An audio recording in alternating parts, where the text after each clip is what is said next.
Israel Hamas जंग का 17वां दिन है। पिछले 24 घंटों में गजा में की जा रही इजरायली बमबारी में 400 से ज्यादा लोगों की मौत हो चुकी है। अल जजीरा के मुताबिक इजरायली सेना ने राफा और जबालिया कैंप समेत 25 जगहों पर भारी बमबारी की है। जबालिया से अब तक 30 लोगों के शव बरामद भी किए जा चुके हैं। मरने वालों में ज्यादातर महिलाएं और बच्चे हैं। इधर लेबनान की तरफ से लगातार हो रहे हमलों का जवाब दे रहे इजरायली सैनिकों से प्रधानमंत्री बेंजामिन नेतन्याहू ने रविवार को मुलाकात की। उन्होंने सैनिकों से कहा, जंग में शामिल होना हिजबुल्लाह की सबसे बड़ी गलती होगी। उन्होंने हिजबुल्लाह को चेतावनी भी देते हुए कहा, लगातार हमले करने से या जंग शुरू करने से इजराइल ऐसी जवाबी कार्रवाई करेगा जो लेबनान में तबाही ला सकती है। हमास के साथ जंग में शामिल होना हिजबुल्लाह की सबसे बड़ी गलती होगी, ये नेतन्याहू ने कहा है। इस बीच इजरायली सेना ने कहा, इजराइल पर अब तक 7,400 रॉकेट से हमला हुआ है। हालांकि हमास ने 7 अक्टूबर को दावा किया था कि उसने एक दिन में इजराइल पर 5,000 रॉकेट दागे थे। वहीं जंग में अब तक 6,000 से ज़्यादा लोगों की मौत हो चुकी है। इजराइल से भारतीयों को रेस्क्यू करने के लिए भारत सरकार ने ऑपरेशन अजय भी चलाया है। इसके तहत 143 पैसेंजर्स को लेकर छठी फ्लाइट नई दिल्ली भी पहुंच गई। इनमें 2 नेपाली नागरिक भी थे। केंद्रीय राज्य मंत्री स्टील और ग्रामीण विकास फग्गन सिंह कुलस्ते ने एयरपोर्ट पर इन पैसेंजर्स का स्वागत किया। अब तक 18 नेपाली नागरिकों समेत करीब 1200 पैसेंजर्स को इजराइल से भारत लाया जा चुका है। गजा सिटी में इजराइल की एयर स्ट्राइक में रोशदी सराज नाम के जर्नलिस्ट की मौत हो गई। गजा में 7 अक्टूबर के बाद से अब तक कुल 19 जर्नलिस्ट मारे गए हैं। ये सभी फिलिस्तीनी मूल के थे। कमेटी टू प्रोटेक्ट जर्नलिस्ट ने भी सिराज के मारे जाने की पुष्टि की है। कुछ दिन पहले न्यूज़ एजेंसी रॉयटर्स के एक वीडियो जर्नलिस्ट की मौत हो गई थी। 7 अक्टूबर को इजराइल में हुए हमास के हमलों के बाद 13 परिवारों के 21 बच्चे अनाथ हुए हैं। इजराइल की वेलफेयर मिनिस्ट्री ने इसकी जानकारी दी। इनमें से एक 4 साल की बच्ची है जो फिलहाल हमास की बंधक है। एक बच्ची ऐसी है जिसकी मां की हत्या कर दी गई और पिता को बंधक बना लिया गया है। इजराइल हमास जंग के कारण 2 लाख इजरायली नागरिकों को घर छोड़ना पड़ा है। इन्हें गाजा और लेबनान बॉर्डर से हटाकर इजराइल में सुरक्षित जगह ले जाया गया है। वहीं 5,000 से ज़्यादा लोग घायल हुए हैं। 1400 से ज़्यादा लोगों की मौत हो गई है। इनमें से अब तक 700 से ज़्यादा शवों की पहचान हुई है। अमेरिकी डिफेंस मिनिस्टर लॉयड ऑस्टिन ने कहा है कि अगर मिडिल ईस्ट में संघर्ष बढ़ा तो अमेरिका एक्शन लेगा। उन्होंने कहा, अगर कोई और संगठन या देश इजराइल हमास जंग के बीच आता है तो ये सही नहीं होगा। दरअसल जंग के बाद से अमेरिका ने भूमध्य सागर में अपनी गतिविधियां तेज कर दी हैं। 2 वॉरशिप भी भेजे हैं। डिफेंस मिनिस्टर ऑस्टिन ने कहा, हमें अपनी रक्षा करने का अधिकार है और हम उचित कार्रवाई करने में संकोच नहीं करेंगे। लेबनान की तरफ से इजराइल पर लगातार हमले भी हो रहे हैं। इस बीच इजरायली सेना जवाबी कार्रवाई कर रही है। 22 अक्टूबर को लेबनान की तरफ से इजराइल के कम्युनिकेशन टावर पर हमला हुआ। वहीं इजराइल ने जवाबी कार्रवाई करते हुए हिजबुल्लाह के 3 ठिकानों को तबाह कर दिया। इसके बाद अब हिजबुल्लाह के साथ इजराइल की जंग शुरू होने की आशंका बढ़ गई है। इजराइल हमास भी ऐसे ही ये जंग शुरू हुई थी। हमास लड़ाकों ने ड्रोन का इस्तेमाल करते हुए गजा की सीमा पर लगे इजरायली सेना के सर्विलांस कैमरे और कम्युनिकेशन टावर को तबाह कर दिया था। इससे इजरायली सेना कमज़ोर पड़ गई थी और लड़ाके इजरायली सीमा में घुसने में सफल हुए थे। इजराइल और हिजबुल्लाह के बीच जंग के खतरे को देखते हुए इजराइल ने लेबनान बॉर्डर से 13 गाँवों को खाली करार लिया है। वहीं लेबनान के आतंकी संगठन हिजबुल्लाह ने बताया कि 7 अक्टूबर से अब तक उनके 14 मेंबर्स मारे जा चुके हैं।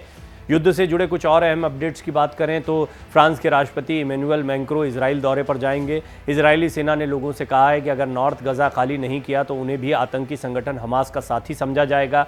अमेरिकी सरकार ने इजराइल से अपील की है कि जब तक बंधकों को नहीं छुड़ाया गया वो गजा में अपने ज़मीनी ऑपरेशन को कुछ और समय के लिए टाल दें। अमेरिका ने कहा है कि हमास उनके नागरिकों को गजा नहीं छोड़ने दे रहा है।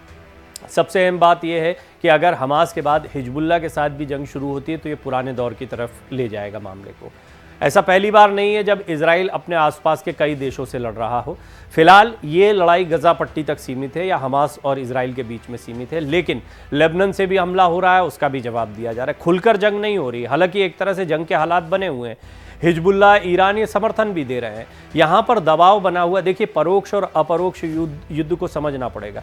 सीधे सीधे गजा पट्टी पर इजराइल का हमला, हमास ने एक आतंकी हमला किया था, उसके जवाब में इजराइल कार्रवाई कर रहा है। लेकिन अपरोक्ष युद्ध को देखें तो आप देखेंगे कि ईरान का समर्थन, अरब देशों की मीटिंग्स का होना, इस सब के बीच में लेबनान की तरफ से हमले होने की जो बात आ रही है, यहाँ पर गाँवों को खाली करा लिया गया है। हिजबुल्लाह अगर जंग में उतरा तो ये उसकी बहुत बड़ी गलती होगी, ये नेतन्याहू का कहना। इसका मतलब है कि अभी खुलकर हिजबुल्लाह यानी लेबनान का संगठन हो, जैसे कि हमास इस वक्त गजा पट्टी में है या फिलिस्तीन का हिस्सा है, तो ये जंग अगर और बड़ी होती है और इसमें अन्य देश उतरते हैं तो फिर अमेरिका भी बाध्य होगा उतरने के लिए, ये भी वो बार बार कह रहा है। जब भी इजराइल को लड़ना पड़ा है इन अरब देशों के साथ में, तो अमेरिका ने हमेशा इजराइल का साथ दिया है। इस बार भी खुलकर इजराइल के साथ में, इसकी एक बहुत बड़ी वजह है। दरअसल अमेरिका में यहूदी लॉबी बहुत मजबूत है, यानी बहुत कम तादाद में आप यहूदियों को दुनिया में पाते, बहुत कम तादाद है, लेकिन महत्वपूर्ण जगहों पर है। नोबेल प्राइज़ पाने के मामले में हो, बड़े बड़े पदों पर बैठने के मामले में हो, व्यवसाय के लिहाज से हो, आप देखेंगे कि यहूदियों का एक बोलबाला देखने को मिलता है। ख़ासतौर पर अमेरिका में तो इनकी लॉबी बहुत ही मजबूत है। अमेरिका का हमेशा से इजराइल को साथ रहा है, और अगर वैसे भी देखा जाए तो इजराइल एक तरीके से चारों तरफ से अरब देशों से घिरा हुआ है, और इनके हित बिल्कुल अलग अलग हैं। अरब देश इजराइल को बिल्कुल पसंद नहीं करते हैं। जो अभी चिंताएं हो रही हैं फ़िलिस्तीन को लेकर या फ़िलिस्तीनी लोगों को लेकर, वो चिंताएं हमेशा से यहूदियों को लेकर भी होती रही, और इसका लंबा इतिहास रहा है, और इसमें हमेशा यहूदियों को बार बार छोड़कर भागना पड़ा है। तो इसीलिए इतिहास से सबक लेते हुए अब इस जगह को बैलेंस करने की कोशिश की जा रही है। इजराइल की शक्ति बढ़ रही है, अरब देश इससे घबराते हैं, मिलकर भी हमला कर चुके हैं, फिर भी इजराइल का कुछ नहीं बिगाड़ पाए थे। अब तो इजराइल के ऊपर जब आतंकी हमला हुआ तो उसने साफ साफ कह दिया अब तो गजा पट्टी से हमास को हटाएंगे, इस पर कब्जा करेंगे पूरी तरह से। हालांकि वेस्ट बैंक और गजा पट्टी का मामला कोई आज का मामला नहीं है, इस पर हमेशा से कहा जाता रहा है कि इजराइल जो है वो अपनी दावेदारी दिखाता रहा है, लेकिन इंटरनेशनल इंटरवेंशन, यूएन का अगर दखल हो, दुनिया के अन्य देशों का दखल हो, तो फिर इजराइल को भी रुकना पड़ता है। लेकिन अभी एक तरह से मौका मिल गया है। अब इस सब के बीच में अरब देश या वो हितैषी जैसे लेबनान है या आसपास के जितने भी देश हैं, खासतौर पर ईरान जैसी बड़ी ताकतें, ये वो देश हैं जो हमेशा से इस बात का विरोध करते रहे, यहाँ के फ़िलिस्तीनी हितों की बात करते रहे, और अगर इनकी ज़मीन चली गई और इजराइल का यहाँ पर कब्ज़ा हो गया तो फिर ये देश इनको नागरिकता भी नहीं देते हैं, और उसकी भी एक बड़ी वजह है कि ये ज़मीन पूरी तरह से हाथ से निकल जाएगी। तो अब ये आर पार की लड़ाई वाला मामला दिख रहा है। इसमें अन्य देशों में भी छटपटाहट है, वो युद्ध में उतरना तो चाहते हैं, इजराइल पर हमला तो करना चाहते हैं, लेकिन एक डर भी है कि दोगुनी ताकत से फिर इजराइल हमला करेगा, और दूसरा इजराइल के पीछे अमेरिका खड़ा हुआ है, ये हमला और बड़ा हो जाएगा। अरब देश पहले भी मुंह की खा चुके हैं, इसलिए वो युद्ध में सीधे सीधे पर उतरना नहीं चाहते हैं। लेकिन लेबनान और इजराइल के बीच में बढ़ते हुए तनाव को देखकर लग रहा है कि लेबनान पर भी बड़ी कार्रवाई अब इजराइल की तरफ से हो सकती है। हालांकि अभी तक नेतन्याहू ने सिर्फ चेतावनी दी है।